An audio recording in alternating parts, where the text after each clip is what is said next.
Hi everyone, welcome back to my channel.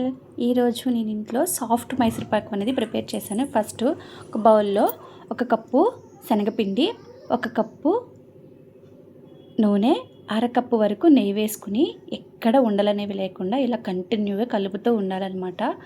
ఈ కలిపిన దాన్ని పక్కన పెట్టేసుకోవాలి. నెక్స్ట్ స్టవ్ వెలిగించుకుని ఒక ప్యాన్ పెట్టుకుని దానిలో 1 కప్పు వరకు మనం పంచదార వేసుకుని 1/2 కప్పు వరకు వాటర్ పోసుకుని ఇది మనకి తీగపాకం వచ్చేంత వరకు చూసుకోవాలండి. నెక్స్ట్ ఒక బౌల్కి ఆయిల్ అప్లై చేసుకుని పక్కన పెట్టుకుని ఇలా తీగపాకం వచ్చిన దానిలో మనం ఆల్రెడీ కలిపి పక్కన పెట్టుకున్న శనగపిండి మిశ్రమాన్ని పాకంలో వేసేసి ఎక్కడ ఉండలనేవి కట్టకుండా, ఉండలనేవి లేకుండా కంటిన్యూగా ఇలా తిప్పుకుంటూనే ఉండాలన్నమాట.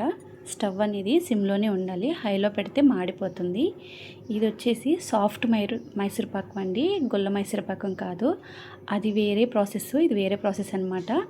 అది కూడా మన ఛానల్లో అప్లోడ్ చేస్తాను. ఇది పిల్లల కోసం నేను చేస్తున్నాను అనమాట. చాలా సింపుల్ ప్రాసెస్, సింపుల్గా అయిపోతుంది. తప్పకుండా ట్రై చేయండి. ఇలా దగ్గరికి వచ్చేసిన తర్వాత బౌల్లో పోసేసుకుని ఇది చల్లారిన తర్వాత మాత్రమే మనం ఒక ప్లేట్లో వేసుకుని ఇలా చిన్న చిన్న పీసుల కింద కట్ చేసుకోవాలి.